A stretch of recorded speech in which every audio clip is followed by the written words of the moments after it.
Arnold. I am the Vice President of Breast Cancer Network of Western New York. I'm board of directors.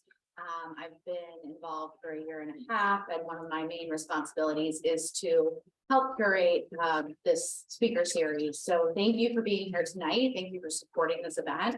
We love getting this opportunity to share new information, new resources, new ideas with you. A lot of what we focus on is how to live well, right? Live well with a breast cancer experience, live well despite a breast cancer experience, live well beyond a breast cancer experience, whatever that means for you.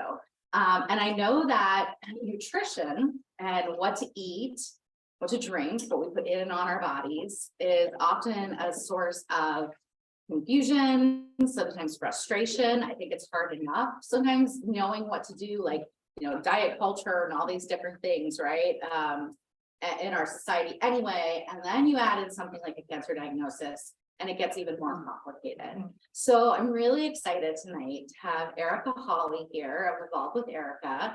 I'm going to let her give you all of her details, but she is a nutritional therapy practitioner. And what I love about Erika's approach is that tonight, it's not going to be necessarily so much about what you should eat or what you shouldn't eat.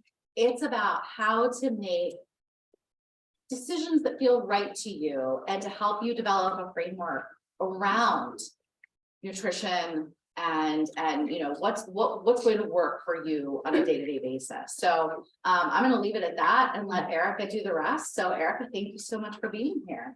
Thank you.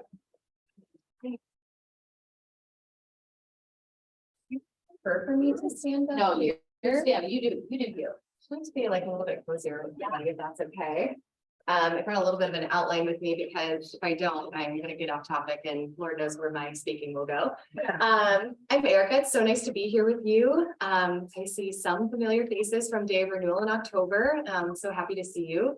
As Amy said, I'm a nutritional therapy practitioner. I'm going to tell you a little bit about me. So, as we're talking a little bit and not just somebody standing at the front of the room. So I wasn't in nutritional therapy for a long time. I've really only been in this field for about 3 years. I came into this field because of a personal story, as a lot of people do, especially in the holistic space. I'm a woman who's been impacted by breast cancer my entire life. My mother was diagnosed when she was pregnant with me at the age of 23, and she passed at 32 years old. Every female on my mom's side of the family has had some sort of breast or ovarian cancer diagnosis, and I later found out that I have a BRCA gene. So I was actually at Roswell this morning doing some screening myself. But fortunately, I'm the oldest female on my mother's side of the family that has not yet received a diagnosis. In my life, like being impacted by breast cancer in this way, I was always felt very disconnected from my body, as I'm sure a lot of you can maybe relate to. So I was really seeking something that would help me to feel a little bit more connected and a little bit more empowered with my body. When I discovered my gene diagnosis and whatnot, I started looking for other answers. How could I support myself without being in this intense fear of what was going to push me in a direction I didn't want to be in, right? So nutritional therapy became a really beautiful answer for me to feel empowered and understand how choices really impacted my genes, how I was able to feel really empowered with the choices I was making, but mostly to have peace and not be in this intense fear like I was for most of my life. So it really kind of began with a health journey initially. I was also pretty overweight most of my life. I lost about 100 pounds in a year and a half before the gene discovery that I went into. I probably should have gotten the gene research a little earlier, but I was in that stage of like, oh, I don't know that I want to know. And then I started to understand that education was really empowerment, right? So anyway, in terms of what I do with nutritional therapy and what it is, I like to say that nutritional therapy is our way of helping you connect what you're eating, how you're living with how you're feeling. Because when it comes to how our body is feeling on a day-to-day basis, it's really the result of a lot of those choices over the periods of months and years, right? So nutritional therapy can get a little nitty-gritty. There are also some very clinical nutritional therapy practitioners that give you a lot of what Amy has said, like what to do and what not to do. And I kind of speak probably for every woman here when I say, like, the information alone isn't enough, right? If that was enough, Dr. Google has it covered, right? And I, just like any other woman here as well, I'm sure, having some of those guidelines and some of that information in terms of what to do, what not to do in the form of a diet, it's not sustainable in the bigger picture. And it's not helpful to know this is bad and this is good, especially when we're in a period like a season that we're coming into now with a holiday. How do we navigate those kinds of decisions, right? So I found in my work with nutritional therapy, it was so much more important that I start to have conversations, not just educating, but helping people to feel a little bit more empowered and at peace with their decisions that they're making, instead of just trusting someone else's guidance on what is good and what is bad. So I'm going to talk a little bit more about my approach and what to kind of expect in my style, my flavor of nutritional therapy. I like to say that my nutritional therapy is very heavy on therapy because we all have a very complicated relationship with food, right? So we're going to talk a little bit about that as well. I'm going to give you a little bit of an overview of kind of what to expect tonight. So, we're going to be talking really about the why we need to redefine our relationship with food, why this can be really important for us. I'm going to invite you to look at food through a different lens. We're going to talk a little bit about a framework and how to do that, how to approach those kinds of things in the form of deposits and withdrawals. If you attended the day of renewal, you know what I'm talking about. So we're going to kind of rediscover that a little bit. We're also going to talk about diets in general, why I believe they work/don't work. I think all of us kind of might have a little bit of a feeling there too, but we're going to have a little bit of a conversation around that. And then I want to help to frame a little power statement or something for each of us to say, how am I going to make decisions moving forward? What is this framework I'm going to use to help me make decisions in the place that I am right now in this current season? Sound good? Yeah, cool. All right, so what we're talking about today, getting into this a little bit, and why is this important? Obviously, we're getting into holiday season right now where having the information of what I should have and what I shouldn't have for my body is not enough when we're making these kinds of decisions, right? We're getting into a place where there's certain kinds of foods that are available to you that aren't always available. We can get into this place of, well, I shouldn't have it, right? So instead of abstaining entirely, I'm going to allow myself. And what does that in and out relationship really look like, right? So when it comes to this relationship with food and why this is so important, I want to talk about diets in general. How many women here have been on a diet? If you're not raising your hand, you're not. All right. Okay. Now tell me, with that diet that you were on, how many of you expected to be on that diet for the rest of your life? Right? So why did we think that was going to work? Right? So many of my clients that I start working with, especially if they're trying to take a more empowered approach, let's say, to weight loss or just a relationship with their body, they'll say, well, I did keto, or I did calorie counting, or I did insert diet here, right? I did XYZ and it worked for me. So I think I'm going to try that again. I'm like, I'm going to stop you right there. You said it worked for you before, so you're going to try it again. Right. Did it work for you? Did it work for you? Right. So something that I like to share with clients is when you're looking to approach or create some changes in your relationship with food, I would not try something for 3 days or 3 weeks that I wouldn't do for 3 years.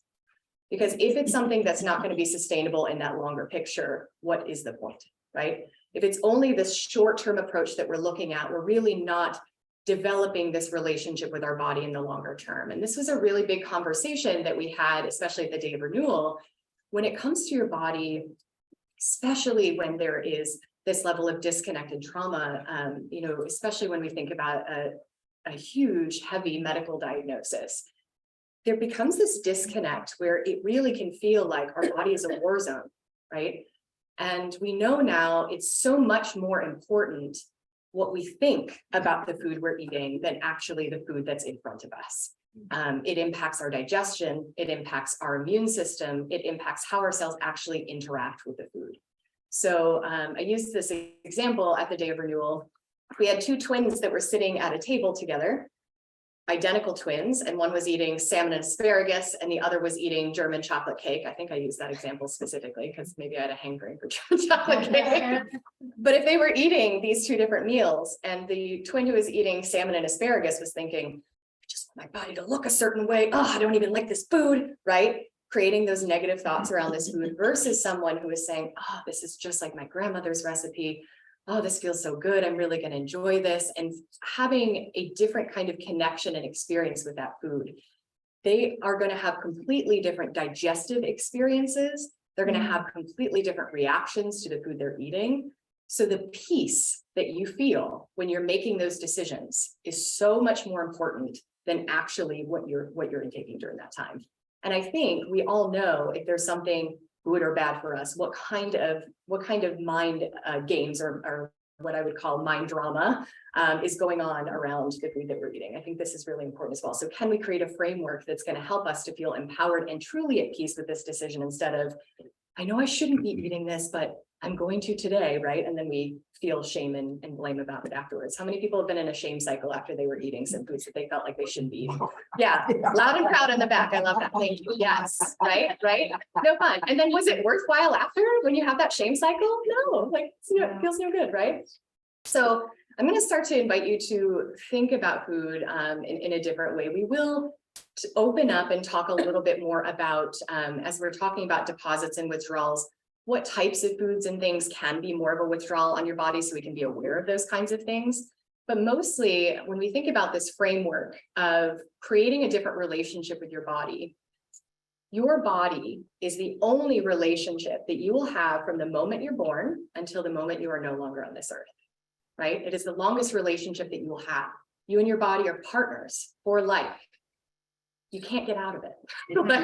You can't get out of this relationship until it's finally over.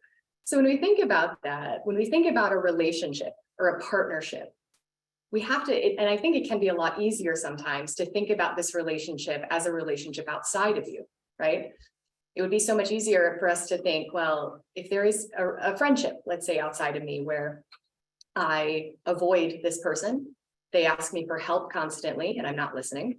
I'm not really paying attention to them when they need me. I'm not answering their calls, right? I'm avoiding them constantly. Or let's say on the other side, you're telling this person in the relationship, I'm going to be there for you, I promise. No, tomorrow, I'm going to listen to you. Maybe the next day. Now it's going to be important to me. And then you never follow through on that promise. What would happen in that relationship?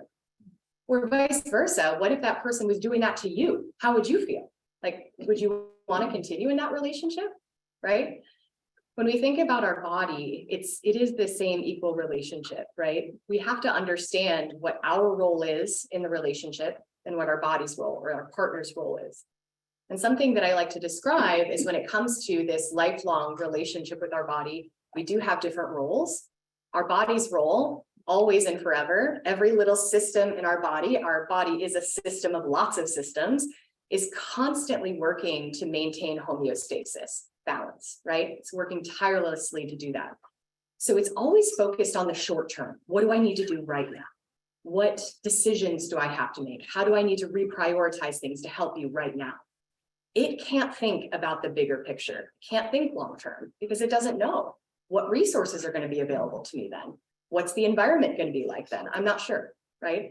So it's our job as the partner in this relationship to think about the bigger picture, not just the short term. Right?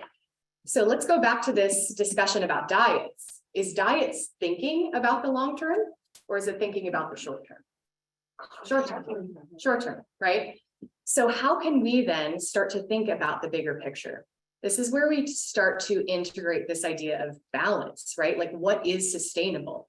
When we think about consistency, for example, or sustainability, consistency doesn't look like I never miss a day, right? Consistency might look like in a month of 30 days, 20 to 25 of them on the mark, right? That's great. It's not going to look like every single day is perfect.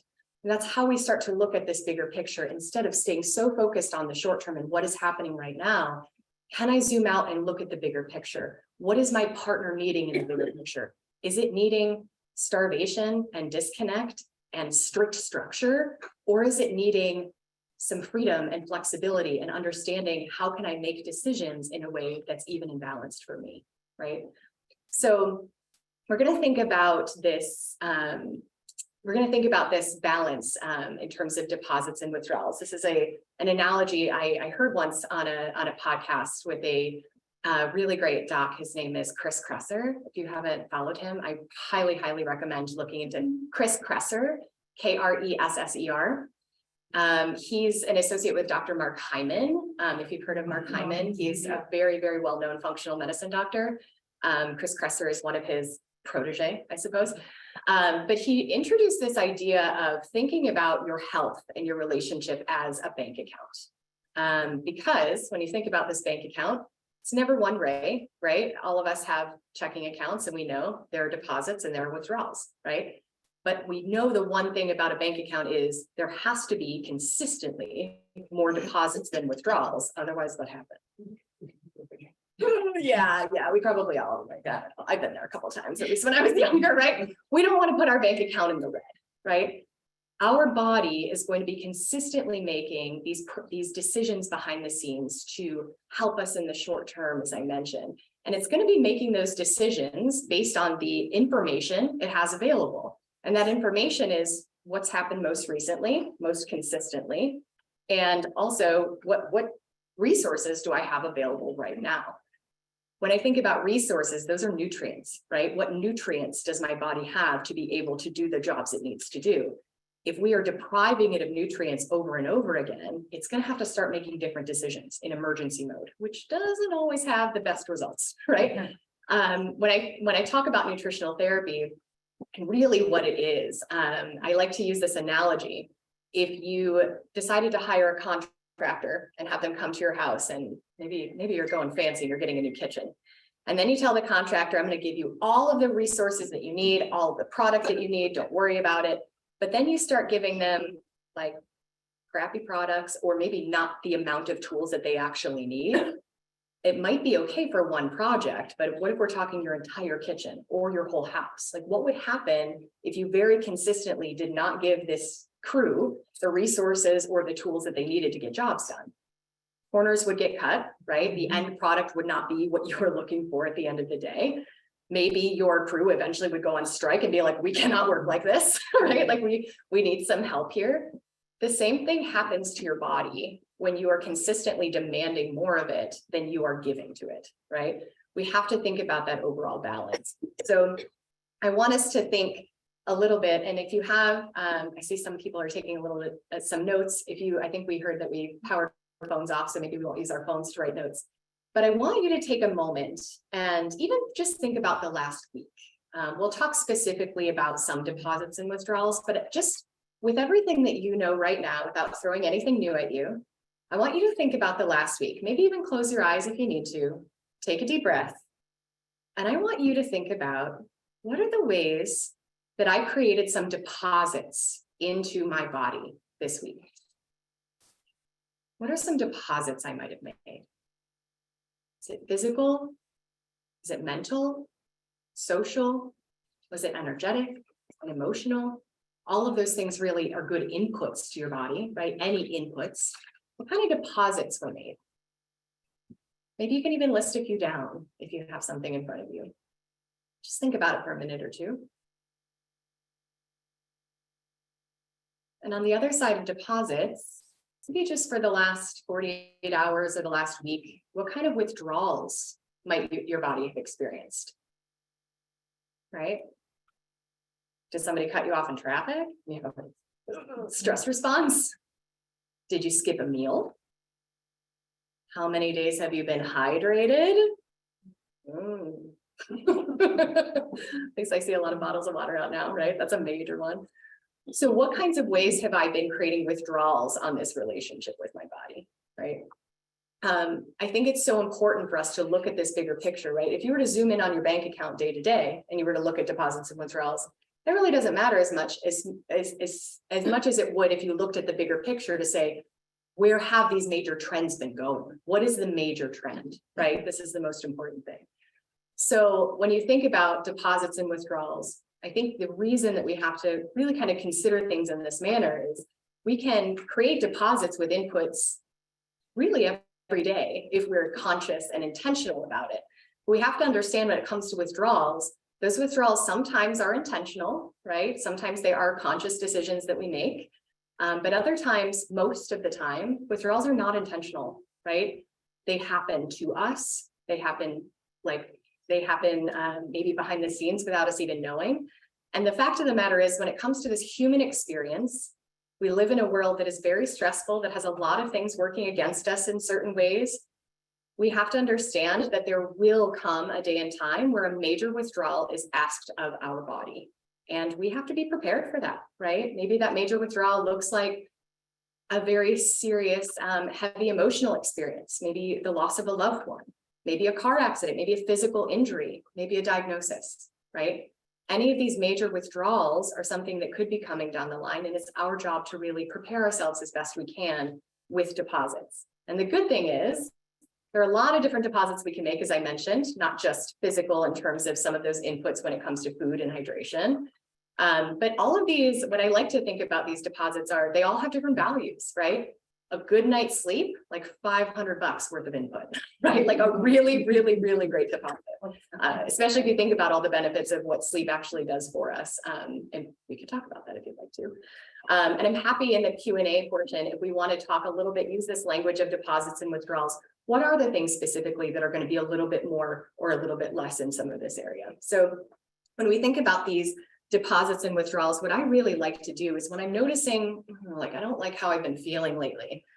Maybe I'm feeling down, I'm feeling like my brain power isn't where I want to be, my energy isn't on point, whatever's going on, I'll sit down with myself in my little journal here, and I'll draw a line down the center, and I'll say, in the last few weeks, what have those deposits and withdrawals look like? Can I be honest with myself? And can I look at some of these things to decide like what was worthwhile and what wasn't? Can I start to reflect on that and decide, how do I want to start intending or being conscious to my decisions moving forward? Because I know I don't want to live in reaction to my life, right? I want to feel like I'm a little bit more empowered in making some of these decisions. So when I think about making deposits and withdrawals, it can be really important to start to discover, like, what are the deposits that are going to be the most worthwhile for me? And I really think that only you have the answer to that.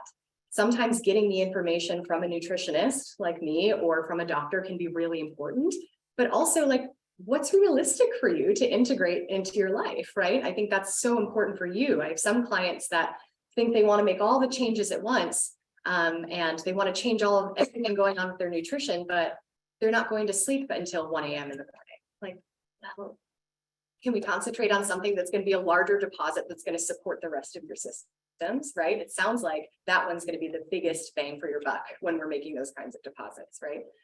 So my rule when I'm thinking about deposits is like, really, what am I needing to bring myself to the most peace? Because as we said before, what I think about my experience is the most important thing, right? In your day-to-day experience. So what am I really craving? What would, one of my favorite questions, what would feel so good to me right now? What would feel so good? And I start thinking about those deposits in terms of what is going to have the largest impact on the most systems, you know, or give us the most bang for our buck when we're thinking about those kinds of deposits. So when we're thinking about deposits versus withdrawals, I'm going to talk to you about some categories of them. We're going to expand on this a little bit. We didn't have the time to do this in day renewal, so we're going to spend a little bit of time on this. When it comes to inputs or how your body's experiencing things, there are some major categories or umbrellas that these deposits fit under. And they're all different kinds of things that really create an experience for your body. So what are the major things that impact your body's experience overall? Nutrition and hydration is one of the major categories. Right. Sleep is another one. Movement is another one. Social connection, big one, especially one that we've been missing over the last few years. I think really over the last 10 years, the more technological everything has become, right? We become more disconnected. We're having a harder time connecting in person, feeling vulnerable and actually connecting with other human beings. Mindfulness is another one. Mindfulness, it's such a buzzword, right? Mindfulness is really the act or any sort of practice that requires you to be present in the moment.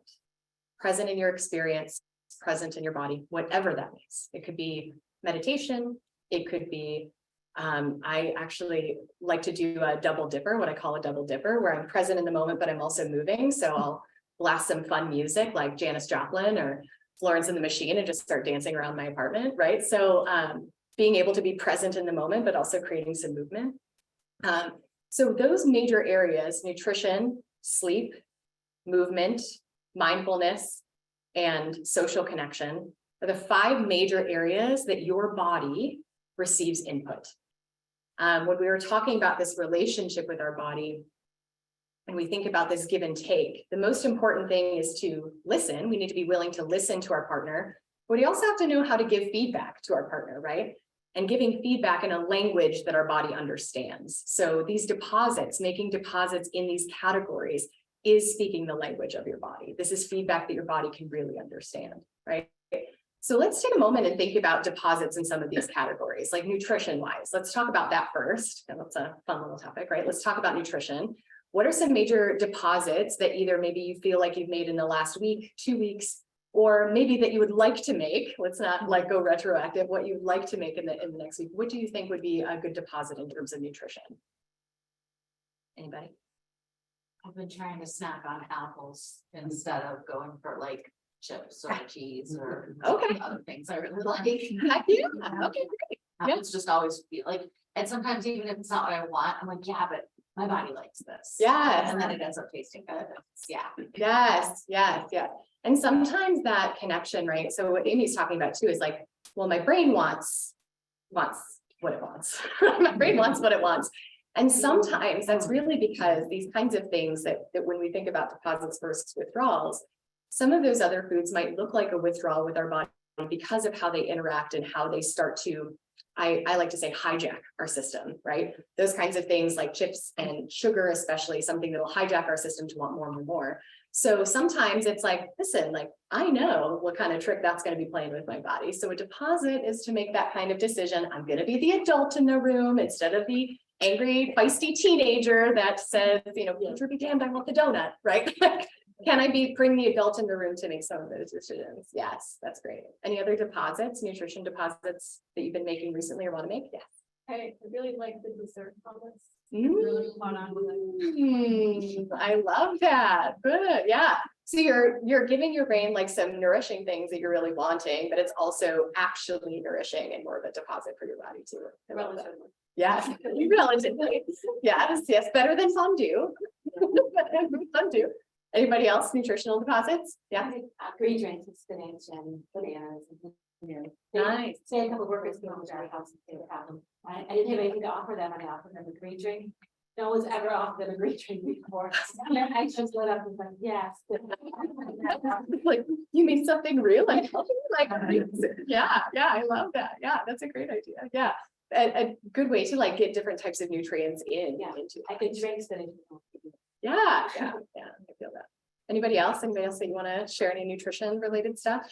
Yes. I made oven fries last night and they were so good.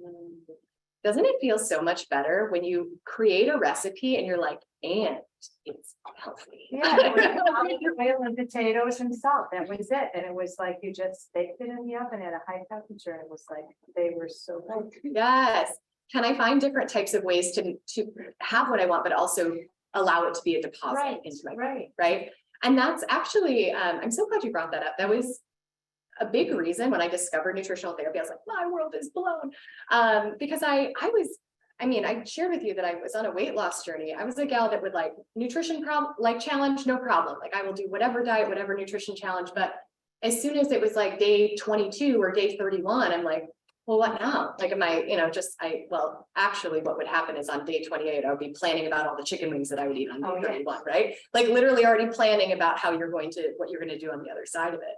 And I remember when I learned about nutritional therapy, it was the first time that was like, how can we take the foods that we already love and how can we make them more nutrient dense? Like you love pancakes? Great. Let's find a way to make them a little bit better for your blood sugar.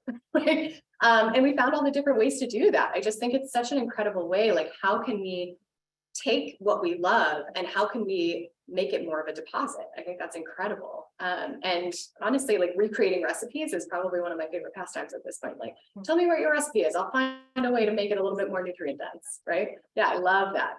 That's a really great experiment to have too. Like, how can I explore this a little bit?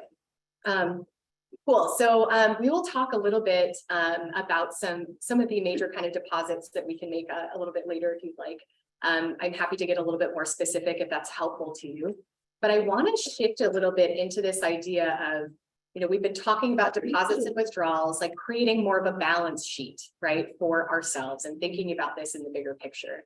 So as we're coming into this season, this holiday season, especially with a lot of things that will be influencing our decisions, or maybe tempting our decisions in some way, instead of creating this negative relationship, right, of I shouldn't have that, right? And also, when we hear this, like, it's bad for me, right? Like, oh, I don't want to have that, like it's bad, or I'm being bad, I don't want that. And we start to create this association with what it means to be bad, right? Like, what does that even mean, right? Like, oh, it's good to be bad. And I think about, especially being a kid, and how we learned about sugar. And I actively remember this being a kid, like eating sugar, and they're like, well, shouldn't have that, it's bad for you. I'm like, then why does it taste so good, right? Like, why does my body crave it and want it so much? Why couldn't we just have an education on really, like, what is it doing to my body and why is it making me feel this way? So I can have a little bit more of an understanding of how it might be hijacking me or how it might be influencing some of my decisions, right? So let's talk a little bit about how we start to make decisions based on this idea of deposits and withdrawals. Really, how can I start to navigate these decisions? Because let's say something like sugar or sugar cookies or whatever is gonna, pies or whatever is coming up for Christmas, for example, is that something that's going to be a deposit or withdrawal? Well, when it comes to your body, it depends, right? It depends on the circumstances. We also now know and understand it depends on what I think about the circumstances. How am I feeling about the decision I'm making as I'm eating this food, right? So I really think it's so important to start to craft values to navigate your decisions when it comes to food. So no one is really telling you what's right and wrong. You are making the decision of what is important to me, what is helping me to feel most at peace with this decision, and helping me to navigate these choices as they're coming up, right? Because especially if we're thinking about purely in terms of deposits and withdrawals, we're only looking at how does my body interact with this? We're never going to feel good about any sugar we're eating. I'm telling you that right now, right? So how can I create some peace? I remember a friend of mine, actually, when I was in nutritional therapy school, we were talking about sugar overall. And she really challenged me. And it was really what got me thinking in this realm, because I was talking about sugar. I was talking about how it hijacked your nervous system and how it hurts your gut and all these things. And she was like, well, Erika, do you think that means that none of us should ever have sugar again as long as we live? And I was like, excuse me. And I was like, well, no, like, I don't want to live that way, right? Like, I'm sure nobody else wants to live that way. So why do we teach people, or from a nutrition perspective, why do we teach it in that way, right? How can we instead create some values around it in order to help navigate some more empowered decisions? So I think when it comes to creating values that can really help that matter to you, to help you navigate these decisions, it really comes down to how do you want to feel at the end of the day? What is really important to you? How do you desire to feel? For me, it was so important for me when I lay my head on the pillow at night. The most important thing to me is I just feel at peace with myself. I feel at peace with myself and the decisions I've made. I feel like I've done a pretty good job, like whether it's food or how I showed up in my business, how I serve people today. Do I feel good about what I did today? Like, can I feel at peace with that? That's the most important thing. And if I'm feeling shame and blame about something that I ate, right? That there's no peace there. Like, shame is not there to do anything for you but keep you in a dark, like, nasty spiral. I'm just convinced shame needs to, like, die in a fire somewhere. So when we think about decisions that we're making around food, how can I feel the most at peace? When we were at the Day of Renewal, we discussed different ways of creating values around the food that we're eating, and creating values that feel true to you, and knowing, like, in this season of my life, what is important to me, right? So I'll share with you some of the values that I have for myself that help me to keep in line with my main goal or my power statement of I'm a woman who feels peace within herself with all the decisions I make and all the actions I take. Some of my values, number one, is that I am someone who's very connected to my body. I want to feel connected in a way where I don't feel hijacked, or I just don't feel this disconnect, right? I don't want to feel that shame cycle where it's starting to disrupt that relationship that I'm having with my body, right? That's something that's really important to me. And also another value of mine is quality social connection. The social connection piece we were just talking about. How often are we spending time with people, but we're not present with them, right? Maybe I'm thinking about what I should be eating or not be eating at that time, or what have you. There could be a lot of things going on, right? So that's another big value of mine.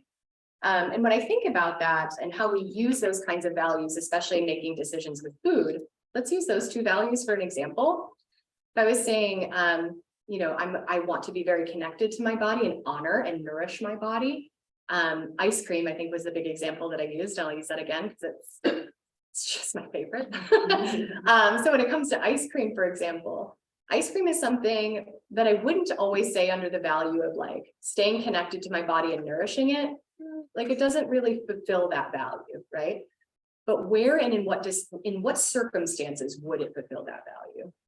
If we're thinking about fulfilling my other value, quality social connection, and using the example of ice cream, right? Or pie, let's say like at a holiday gathering, for example, if I'm in that circumstance where we're sharing something that a family member has made that I have enjoyed from the time that I was a child, and I'm wanting to be in that experience and be present with everyone, that would be a very different circumstance than just going and buying a pie from Wegmans and just having it in my house, right? Or using the ice cream example. I think at the time there were some ice cream stands near my house that were still open. So I was using this example of, with ice cream, I would not probably have an entire container in my freezer, right? To just go at whatever I wanted. But if my sister is going to ask me to go to like Churn or Lake Effect is another thing, right? Anybody like Lake Effect? Yeah.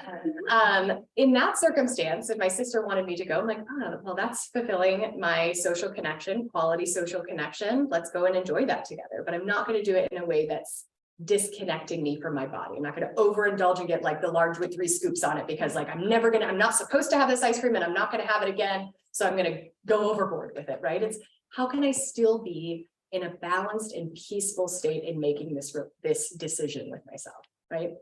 So I want to ask you in this upcoming season, perhaps where you are in your relationship with your body, what is most important to you?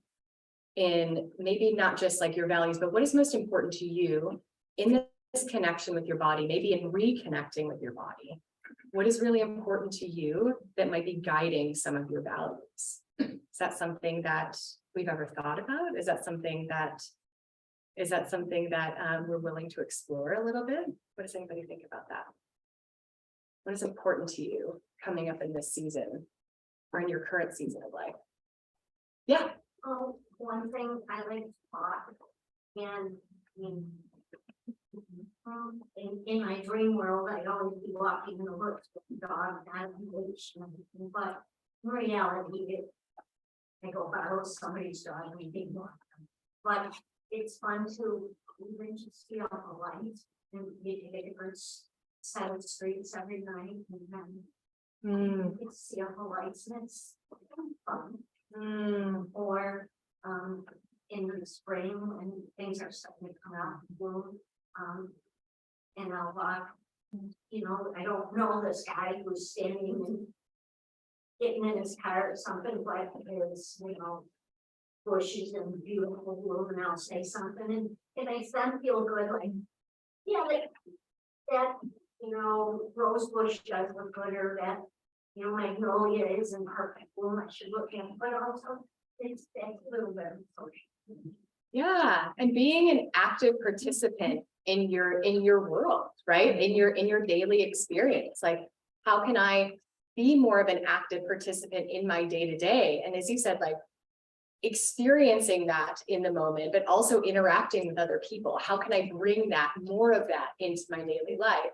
And maybe some of the questions in that circumstance would be, well, what are the things that are distracting or withdrawing from that, right? What are the things that I might be doing or not doing that is withdrawing from that thing that feels so good to me, right? And sometimes exploring that, like if I know being at peace with my relationship with my body, myself is the most important thing, what's withdrawing or distracting from that? Only I know, right? Somebody else might see it from the outside, but they might not understand really how I'm feeling about that decision I'm making, right? So are you at peace with that decision? And is it, are the actions, are they supporting that value that you have? Yeah, that's really good. Cool, thank you for sharing that. Anybody else? Anything else coming to mind? Yeah. So, I'm the grandparent of two phenomenal children. One is 9 months old and one is 3 years old. And I think about this a lot and about this phase of my life and how I never anticipated the joy that this phase of my life would bring, but also the responsibility. And so when you talk about things like getting enough sleep, eating correctly so that I have the ability to interact with them, to be present with them.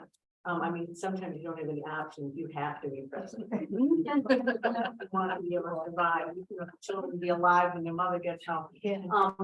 But so much of this phase, looking at this phase of my life as not only being taking care of myself, but my responsibility, if I want to continue that process and be here to enjoy them and be an example to them as to the way we live.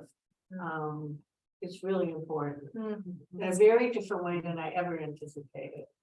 That's beautiful. I think what I really loved about what you said too, it's not, you're not just living for them, it's like the enjoyment of being with them and sharing together. Like, and what is your experience with that, right? I think it's so important when we're making those kinds of decisions for ourselves, when it comes to food, when it comes to any inputs in our body.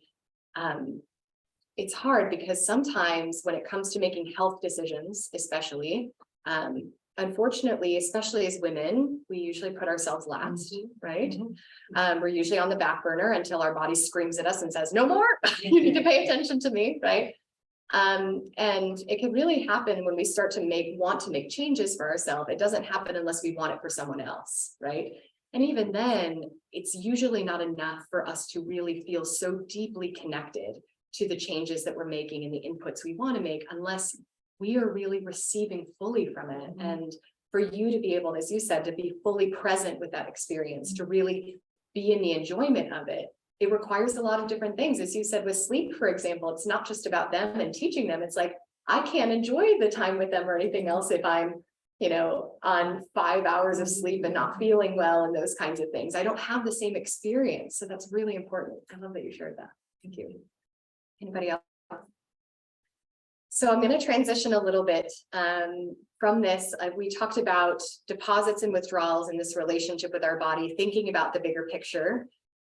Thinking about what kind of relationship are we forging with our body over time, and what are we aware of what kinds of deposits and withdrawals we're making on a daily basis. And then we also talked about values, like how can we create some really strong values that help me to navigate some of these decisions that I'm making. What I want to share with you when you're thinking about making some of these values, and I challenge you maybe before the end of the week, to spend some time with a piece of paper, maybe a journal if you have one, but spend some quality time. And here's my trick that I give all my clients when I ask them to spend some quality time with themselves. I'm like, I know it's not going to happen unless you set a timer for yourself, because you're like, well, I don't have the time to do that. You have 15 minutes in 1 week. You can set a little timer for yourself for 15 minutes, spend some time with a piece of paper and ask yourself, what would help me to feel so good right now? What is something that's really important to me that'll help me to feel really good in this season of my life, because I deserve that?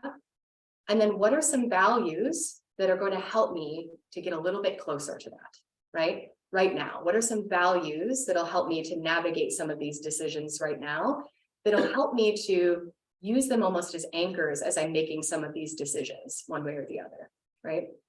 And are they something that I stand behind? Are they something that I believe in? Is it something that's right in the season? And no, that those values can change depending on the season you're in, right?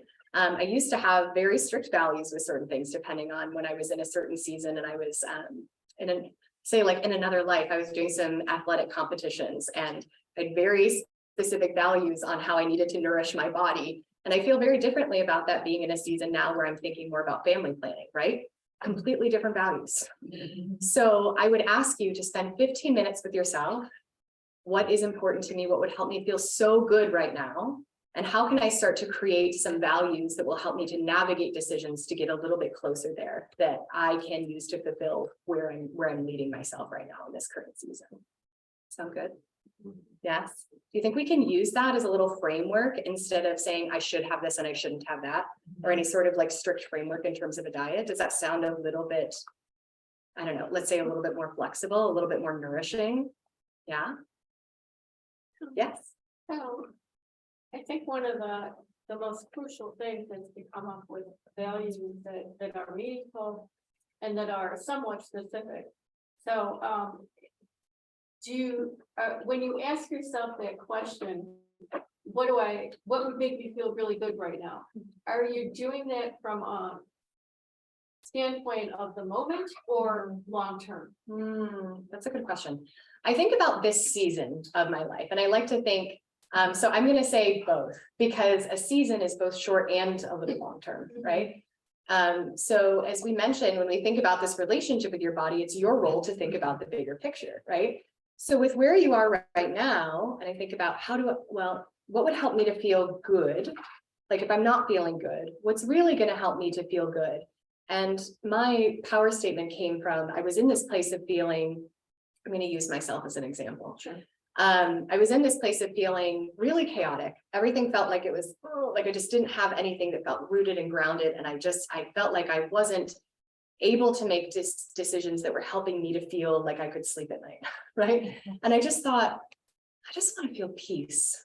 I want to feel peace with myself. That's the most important thing to me right now. I know that I would feel so good if every day I felt, wow, like I'm really at peace with all the decisions you made.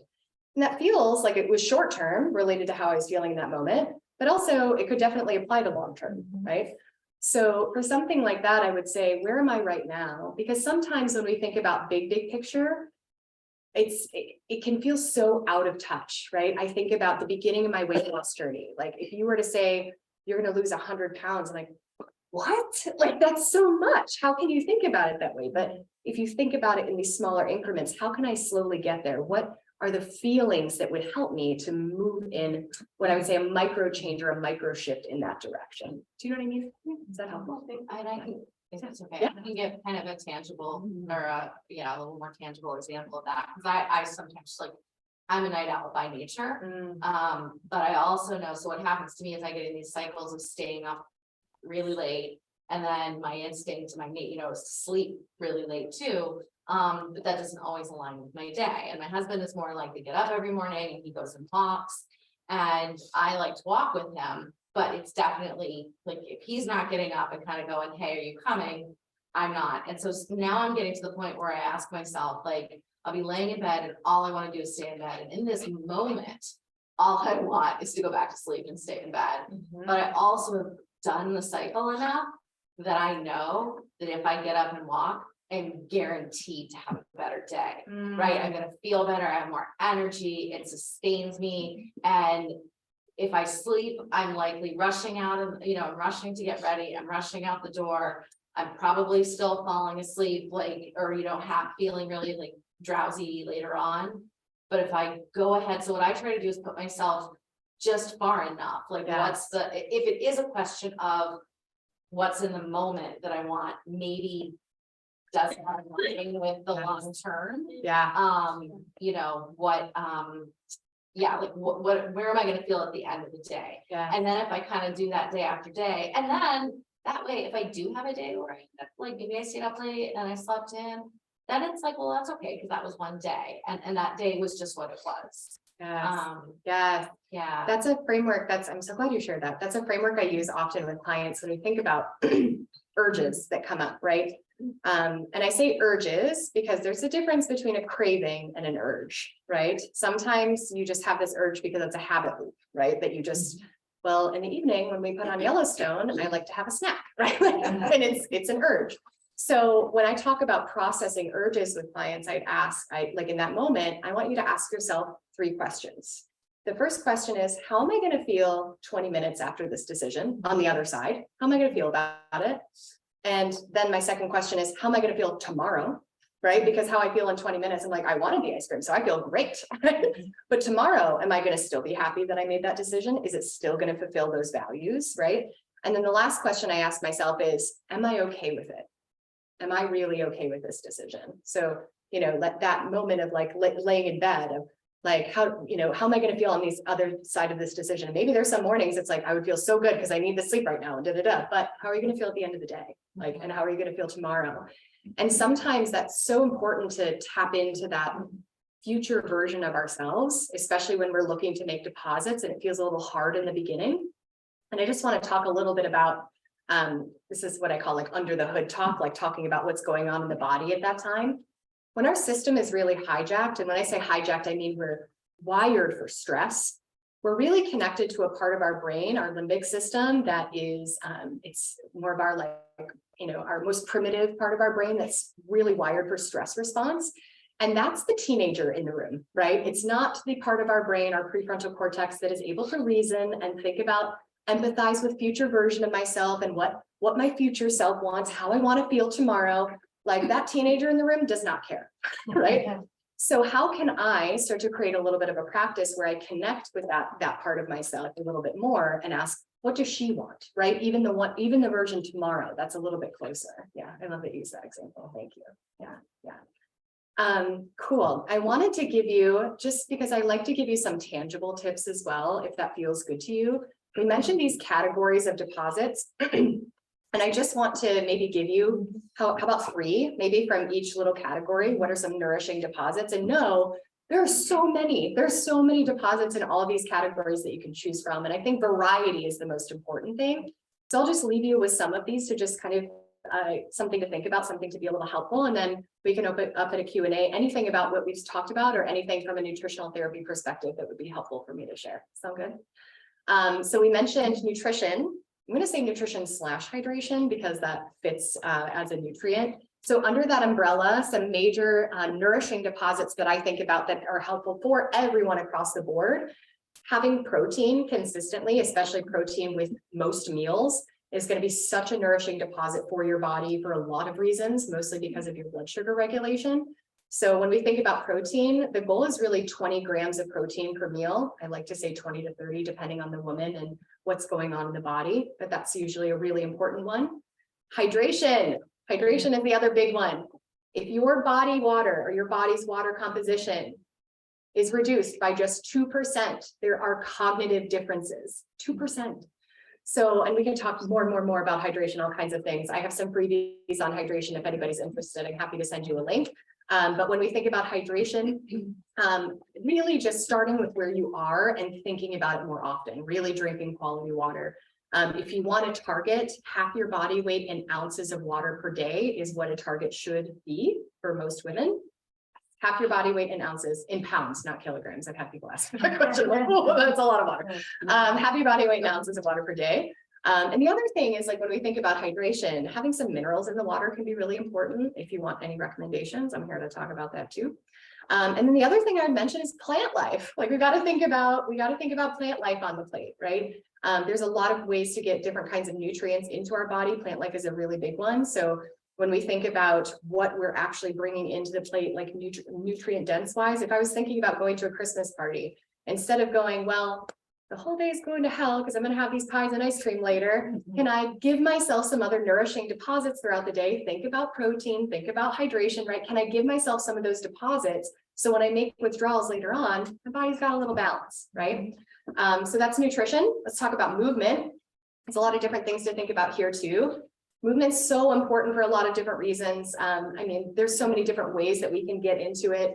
If you think about different ways or modalities of movement or fitness in general, I'm going to keep it really simple. Of course, you can go to the gym, you can take a Zumba class, you can do any of those sorts of things, but it's not just about fitness. It's about, are you moving your body, right? We weren't meant to sit all day. So even as simple as going for the walk with, I think you said your dog, right? Going for a walk outside. And I think about like, even I have a little puppy, golden retriever. Oh, he's the best. But even little Arthur, like I think about taking him for walks, and I don't want to just take him to poop. I'm like, well, I need this walk too, right? So twice a day we get outside and we walk around together. So am I being intentional about some of the movement? And even if I'm feeling my body like lock up and I'm not feeling good, or I'm feeling, I will start, I mentioned my little secret, Janis Joplin or Florence and the Machine. They're like my two favorites to dance to in my living room. You just put on a song or two, start moving around. Like there's so many different things that can happen to your body when you just get some movement in. So I would say that. The other thing that I would mention is there's all kinds of YouTube videos. Put on a 10 or 15-minute timer. When you say I don't have time, you have 10 minutes, right? Just give yourself a little deposit. And that's another way to think about this. If I don't have an hour to spend moving the way that I think I should be moving, does the 10-minute deposit not matter at all? Like, of course it does, right? So thinking about movement in that way. We talked about quality social connection, right? Something that I want to share with you, a phrase that I heard that I will never forget as long as I live. If you have something kind to say to someone and then you don't say it, it's like going out and picking out the perfect gift, wrapping it up, and then never giving it to them, right? So when you think about quality social connection, is somebody crossing your mind? Is there something that's coming up there like, oh, I should send a text to that person? That is a beautiful deposit that you're not only making into another person and sharing that energy with someone else, but you're sharing it with yourself, right? So quality social connection, I would say, if somebody's crossing your mind, if something's popping up, use that time and share something with them. Obviously, just calling someone or setting up something in that way, putting your phone down or not having any sort of screen with you when you're having a conversation with someone at the house, right? Those kinds of things create such a distraction in terms of the human experience and how your body, I know that we've been talking about nutrition and very physical things. Your body is a physical vessel, but it also is an energetic vessel, and it experiences those things the same, right? It's all input. So I would think about that in terms of quality social connection. The last one we mentioned is mindfulness. Remember, mindfulness is any way that you can be present in your body, in your experience in this moment, right? So what ways can we practice mindfulness or practice presence in the moment? Does anybody have a regular mindfulness practice or anything they want to share? Yes, I see you nodding.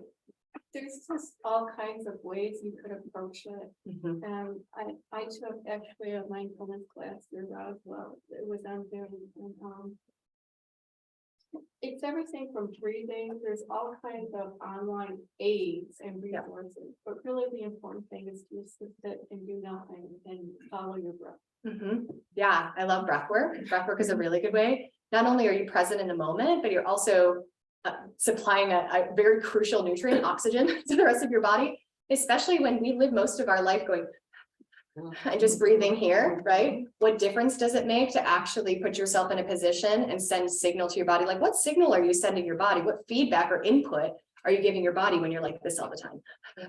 Right? Survival mode, right? I love that. So like breath work, like a meditation type of practice, something like that. And often it's just in your day-to-day activities. I mean, just following your breath, being aware of where you are right there, right then, Mhm. being aware of what you're thinking, what you say to someone. Mhm. It's just really, it's being present, you know, Right. in every sense of that word. Yeah. And it's not easy to do. No, it's definitely practicing presence. It's a practice, right? That's, I think, mindfulness practice. We have to practice it. Absolutely. Yeah, I think you're right. Like Karen said, with kids, little kids, me dogs.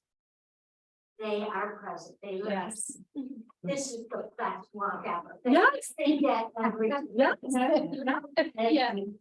Currently gonna have. You're right now. Yeah. But you're very touching, you'll even jumping all over you, so you're getting physical, Yes. you know, Yes. socialization. Yes. For me, you know, people would see me walking and say, oh, you look so happy, you always look so happy, and I said, "Oh, that's part of it." Uh-huh. Yeah. Yeah, and what is your experience when you're doing it, right? Like it's so important. Like, what's that same experience when, like, if somebody's like, I don't want to be walking him right now, like I need to be inside watching my show, right? It's a completely different experience than if you were just present in that moment. And I think about, you're right, like having a puppy has changed everything for me, because when you think about a dog or a child, they don't know what's important that you're looking at your phone. All they know is there's a box that you're holding and it's way more important than them. Right? That you're not present in this moment. So that's huge. I love that. Like thinking about it through the eyes of a child or a dog, especially. All they know is to be present in this moment. I think that's a beautiful practice for sure. Yeah. Mindful eating. Yeah. Mindfulness. I remember when I was in massage therapy school, one of the first introductions I had to meditation and mindfulness was eating a grape. We had to take like 3 minutes to eat a grape. And so we sat there and he talked just like with the grape in our mouth. And it was like, feel the texture of the grape with your tongue. And what do you notice? And as you take one bite into it, what's changed? What do you notice now? And it was hard because we eat and we swallow and we do it all mindlessly while we're moving. And what I like about it is, one, I love food. It's just one of those greatest pleasures. And so you get, if you're actually paying attention to what you eat, you tend to enjoy it more. You tend to actually experience it. You're in the moment. And a lot of the time it slows you down. Yes. It slows you down, and especially over a real meal, like it slows you down and you're often likely to eat a little bit less because your body is trying to catch up with your brain and send the signals and go, oh wait, no, I'm getting full now. Right. And I don't need, whereas I was starving tonight and then the fourth day it's like, however many sandwiches I ate. Whereas if I had just taken a beat and waited a minute after 2. And paying attention to how you feel in the process, you're right. Because usually even as a nutritional therapy practitioner, I tell every person how often they should be chewing and thinking about that in terms of supporting their digestion. And how many times I catch myself chewing and swallowing before I'm even done chewing. And I'm like, wait a minute. It's like I'm already swallowing and thinking about the next bite before I'm even done with what's in my mouth. And having that moment, I love the idea of can we pair some of these things together? Even like you said, mindful eating. Can I give myself a moment, a beat before I even pick up my fork and go how is my body feeling right now? And just giving myself a few seconds in the moment. And then when we start to mindfully eat, as you said, how am I feeling? How do I feel after? Or am I just rushing through the process because it's just something that needs to get done, right? Think about that with lunch, especially because I work from home and I need to get this hurry up because I need to get back to work, right? And what am I doing in that moment? I'm telling my body this isn't important, right? And I'm rushing through that process. I'm not enjoying what I'm eating. So then my brain's well, now I want something else, right? So I love that mindful eating, huge. Yeah.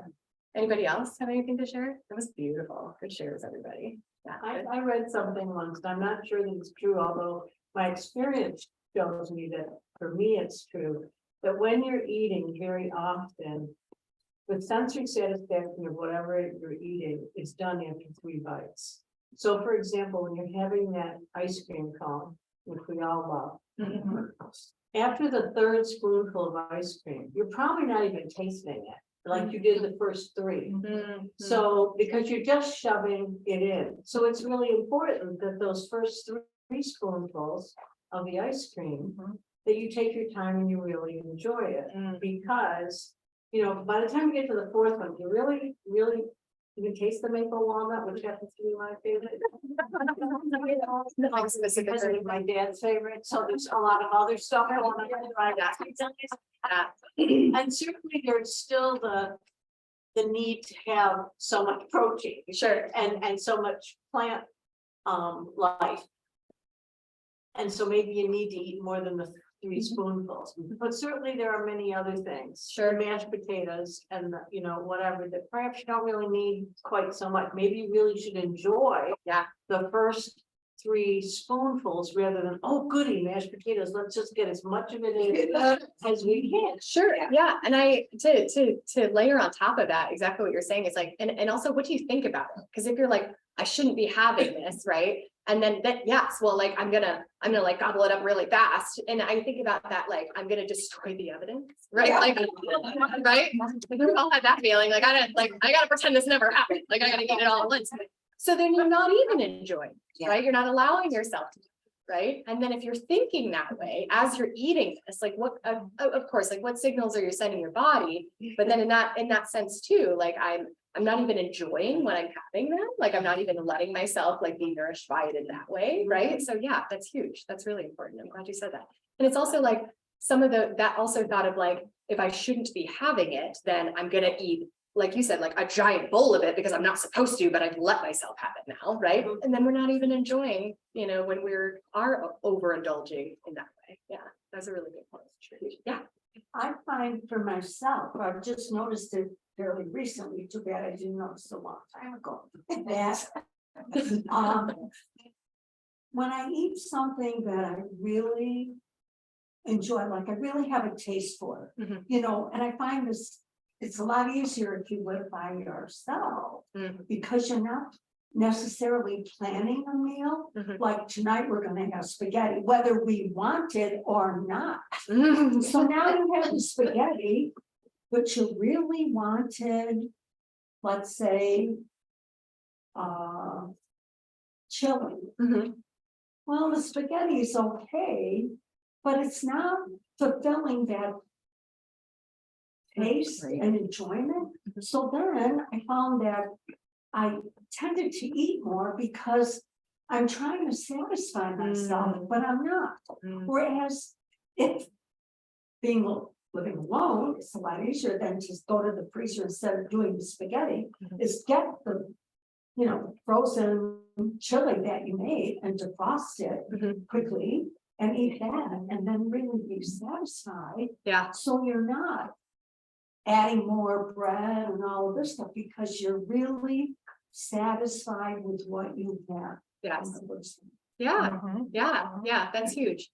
I also think about when I think about nourishing myself, sometimes kind of going back to that idea of like what right now in this moment versus bigger picture, and also tying in the idea of like we were talking about chips. I think like, oh, I really want chips. In that moment, if I can tie back together and go, well, how's that going to make me feel in 20 minutes? I know, like logical Erika knows, like who is a nutritional therapy practitioner and understands how that influences my blood sugar and also has a lot of personal experience about how eating chips makes me feel. I know it's just going to make me crash in 20 minutes and then I'm going to want more. Is that really what I want? Right? No, like that's not nourishing to me. Right? So can I reason with myself and take a beat and ask myself those questions of like, how am I going to feel? And is that really nourishing? Right? The spaghetti, like, is that really nourishing me or is there something else that I'm wanting instead? Can I think about it? And I'm not gonna eat as much because whatever it does, it satisfies that craving for that particular thing. Yeah. So I'm not just shoveling in saying, well, I want to reach that point where I'm satisfied, Right. but it's just not, this just isn't gonna do it. Yeah. Right. Yeah. I think overall, like, especially when we're thinking about just circling back to this like conversation around deposits, withdrawals, this relationship with our body in the bigger picture, especially when we're in this place of feeling like our body is a war zone, right? Feeling like it's unsafe. How can we help it to feel more nourished? How can we help it to feel safe? Because safety is where we access healing mode, right? That's really what we're wanting more than anything. So what is healing? What is actually helping me to feel safe and nourished in that way? And I try to think about that often. Like sometimes we think like cake or ice cream is something that's going to be nourishing, but at the end of the day, is it actually going to help me to feel that way? Sometimes it does. Sometimes in truth, it really does. But other times I know on the other side, that's not how it's going to make me feel. So can I step outside and ask myself that question? What's going to help me feel safe and help my body feel safe? That's a really important question. Yes. Go ahead, just start Yeah. to wrap up. Yeah. Sorry, I'm gonna interject here just because I know I do not have my body enough to call it today and I feel it wearing on me and I'm mindful of the time. Yeah. So let's take another minute. Is there any other points you wanted to make or? Okay. Yeah. Are there any other burning questions? Before we start to wrap up tonight, anybody has something they want to ask? Yeah, sure. With my breast cancer, when I spoke with my radiation oncologist and I said, why is there so much? And one of the things that he said to me was it's our food supply, our food chain. So we talked about organic food. He gave me some information. Cool. I tried, Mhm. organic food is expensive, Mhm. but the things that I've been buying that are organic, they taste better. Yeah, yeah, It's more satisfying. yeah. And as far as you were talking about mindfulness, Mhm. I try to make that plate really attractive. Yeah. And I take a minute and say, I'm grateful for that. I'm thankful for that. Yeah, I love that. I think that's. Yeah, it's huge. I'll just speak really briefly. I think that how you approach that is the most important thing. I think that's really beautiful. Thank you for sharing. When it comes to those kinds of things that exist, something that I just want to mention, and it's unfortunate, it is the truth. We live in a world where we have to be a little bit vigilant because there's so many things that are working against us. It just is the truth. Things like chemicals that exist not just in our food, but in our water and a lot of other different kinds of things as well. It creates a lot of excess work for our body's detoxification and filtration systems. The more overwhelmed they become, the more backup we get, and these kinds of things will happen over time. When we think about organic foods versus non-organic, you're right, like there are certain things that are, where am I getting the most bang for my buck? Where is it smart for me to think about these things? I mentioned, and I'll mention this here, when we think about deposits and withdrawals, looking at what's called like the dirty dozen versus the clean 15. Has anybody heard of that? Yes, cool. That's a really good framework to use when you're looking at purchasing organic versus non-organic foods for sure. So doing that, but also washing your produce, huge. Even the organic produce, it's still sprayed with things. So washing it with as simple as 1 part vinegar to 3 parts water, soaking it in your sink or just in a bowl, soaking it for a few minutes and then rinsing it does a huge difference, even if you're buying non-organic. So Grow as much as I can. yeah, It's hard Yeah. here with our weather. sure. but We grow. That's awesome. That's awesome. Yeah, we have big planters in our backyard too. It's the easiest way to get in organic produce for sure. That's awesome. Anybody else, any questions? So, yeah, there's one that came in from the Zoom audience. Hi Erica, what nutritional help are you able to give to help someone actually consume 20 grams of protein per meal? So like to actually like how do I, so the first thing I would do is I would look at a chart of like what foods do I enjoy eating, so that because I'm not going to say, well, you need to eat grass-fed beef. Like what if somebody doesn't like do well with beef, right? So I'm not just going to give specific. What I would look at is like, let's look at a chart of protein value for certain foods. So we can say like, what are the things that I really enjoy? Something simple to think about, 3 eggs in the morning easily is like 25 grams of protein. So something like that. Most people are like, I'm going to have 1 egg, not enough. Like, let's have a little bit more. Yes. Did you say 20 grams per day? Per meal. Per meal. We should be having 60 yeah, grams, 50 grams Yeah. of protein. 60 grams. Yeah, 60 is the minimum. 60 is a minimum. It's a lot. Yeah. So yes, 60 is the minimum. Most women should be closer, depending on the age, depending on those kinds of things, 80 to 100 grams is really like ideal. That's what we should be shooting for. Because overall, we want to be supporting lean muscle mass. That's what keeps our body safe in a lot of different ways in terms of detox and other things too. So coming back to that question, I would look at what foods do you enjoy? Can we see maybe a protein chart to see like what are the values, so I can start to plan those things out. I start to think about protein very often, right? I have to, especially as women, we have to, because if we're not conscious of it, it's easy for it to kind of fall to the wayside. So the other thing that I would mention, I know it's not a favorite, but protein powder is just such an easy way to get it in, especially if you're falling behind in meals. So ways that I like to do that is either mixing it with water, like make a hot cocoa at night with some protein powder in that way. Maybe even adding it to coffee in the morning, adding it to a tea or something like that. So you're getting extra protein in that way. But I would say like, what do you enjoy? And can I be a little bit more intentional about making sure that I'm trying to get that minimum of 20 grams at each meal? That's what I got. Anybody else? For any questions? Yeah. I have a question about protein powder. Sure. So I've never used it for anything. I always think, oh, you have to make a smoothie or something. Yeah. But, you're talking about putting it in hot cocoa. Yeah. So what do you buy? Yeah. for- What kind of protein powder? Mhm. My favorite, so the most what's called bioavailable, meaning that your body can use it the easiest, is whey. A lot of gals do not do well with dairy, especially when we're looking at things like cancer.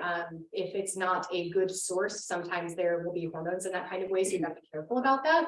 My favorite, the brand is called Equip, EQUIP. Equip is a grass-fed beef protein. It's a beef isolate. It only has beef, cacao, and stevia. That's it. No other emulsifiers, no fillers, nothing like that. They have a ton of different flavors. There's a lot of different kinds as well. You can look into plant proteins. They're not as bioavailable for your body and they tend to have some fillers in them. But Equip is by far my favorite because it doesn't have all the, I think even in their little logo, it's like no nonsense or general buffoonery. But different ways to use it. For sure, smoothies, mixing it in water.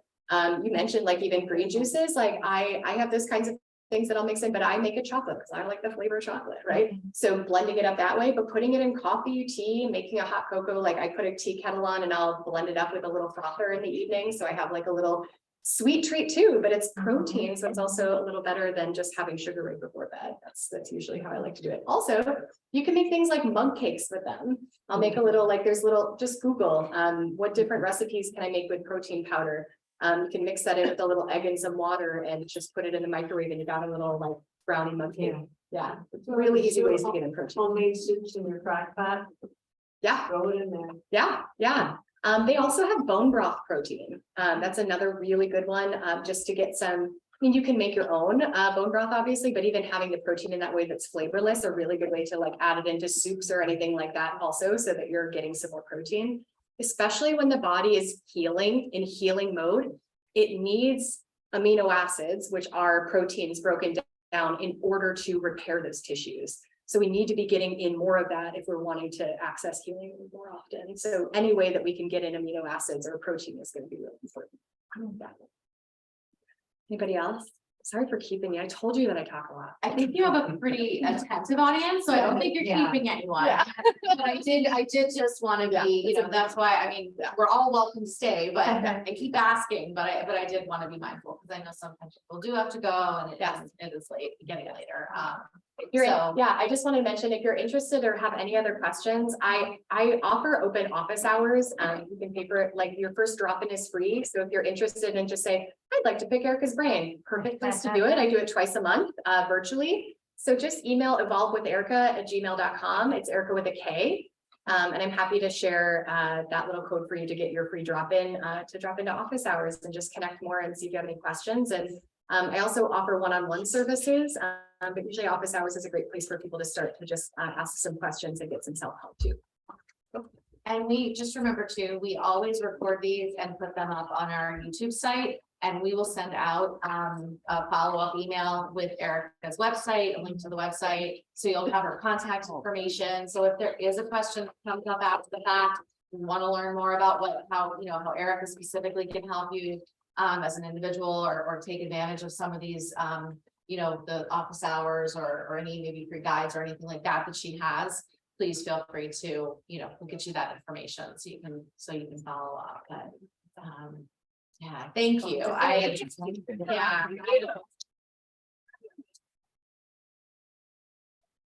Like total girl crush over here, just think it's so fascinating and so helpful. And I hope everyone, I know this is it's a complex topic, especially if we really do start to get into the nitty gritty of nutrition, right? Like going, wait, how many grams of protein? How would I do that? But it's, the most important thing is if you can come to food and nutrition from a place of curiosity and interest and play instead of fear, it's really a huge step forward in being able to enjoy, kind of take back a lot of what cancer tries to take from us, which is so much more than just the physical, right? So, so thank you to Erika for being here, another awesome event. And we will be, is there anything we need to round up with you or Rob or anything, just next month? So, to always have the second Tuesday of the month at this 6:30 on your calendar, 6 o'clock on your calendar. We will be announcing the January speaker this week. Okay. All right. Just a reminder that Judy is going to meet with a couple of the women to give them a tote, and I don't know, timing wise, you can stop in if you're also interested in maybe just a brief support group meeting. If you're not familiar with this program, That's a good point. you can also come up, and this was on the website. So I think. The website, they don't just by his name,